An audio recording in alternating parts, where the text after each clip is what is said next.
d'entre vous n'a jamais rencontré de difficultés dans sa vie?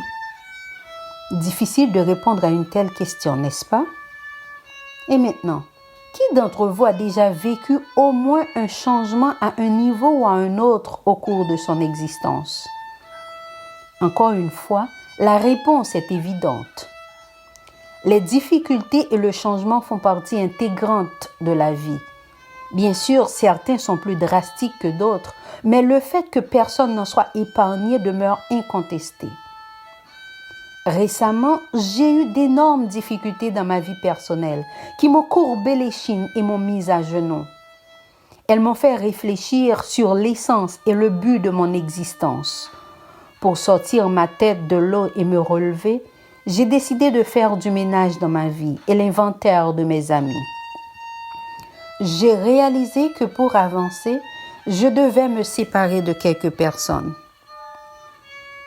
La première personne dont je me suis séparée est mon ancien meilleur ami, larmoyant. Il est toujours accompagné de sa sœur négativité.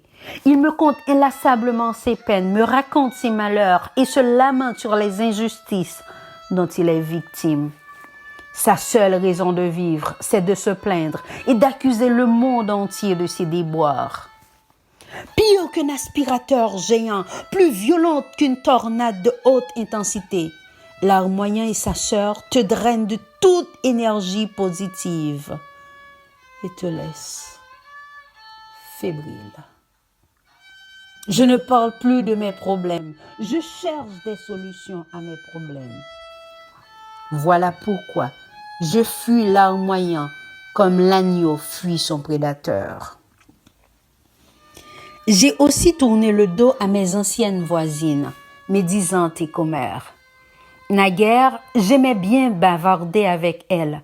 Aujourd'hui, elles m'exaspèrent. Sans tenir compte de leur véracité, utilité et justesse, ces commères font circuler à la vitesse de la lumière des rumeurs sur les autres. Pire que Facebook, Twitter et leurs consoeurs, elles sont toujours aux aguets de derniers potins à raconter. Elles diffament, elles dénigrent comme elles respirent. Pour avoir lu Voltaire, elles savent que si elles parviennent à te faire croire à des absurdités, elles pourront te faire commettre des atrocités. J'ai arrêté de parler de gens et d'événements. Je discute d'idées et de projets. Pour y parvenir, je fuis médisante et commère comme la peste. La dernière personne avec qui j'ai coupé les ponts, c'est Flatteur. Lui, je l'ai toujours détesté. Comme on est sans défense devant la flatterie, pour conserver ma lucidité, je m'en éloigne avec l'énergie du désespoir, celle que j'aurais eue pour m'enfuir devant un lion affamé, en furie. Pire qu'un ennemi déclaré, Flatteur comme son frère jumeau hypocrite, t'empêche d'avancer en t'adulant de ses mensonges raffinés et polis.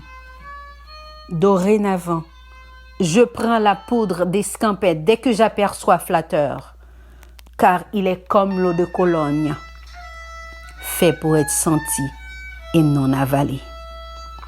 Comme un papillon sorti de sa chrysalide, j'ai décidé de me réinventer.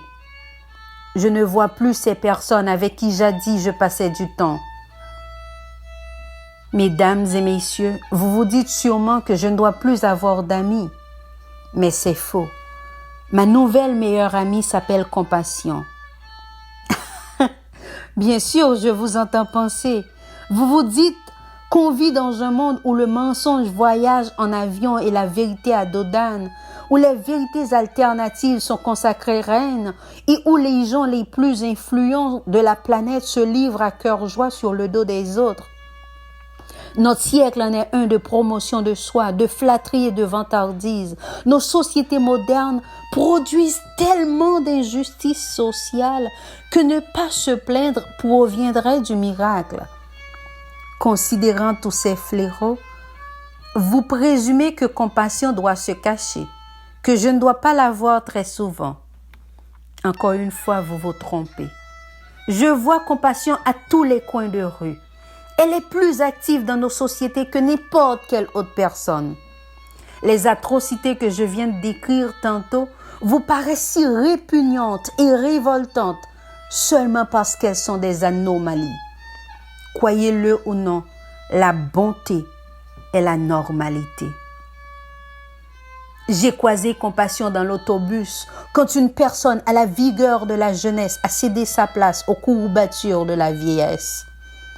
Compassion accompagnée de son âme sœur empathie est en action quand un collaborateur refuse de dire du mal dans le dos de son collègue puisqu'il n'est pas là pour se défendre. Je vois mon ami compassion quand un policier renonce à faire du profilage racial. Je vois compassion en œuvre à Toastmaster où des mentors ne ménagent pas d'efforts pour accompagner un nouveau membre.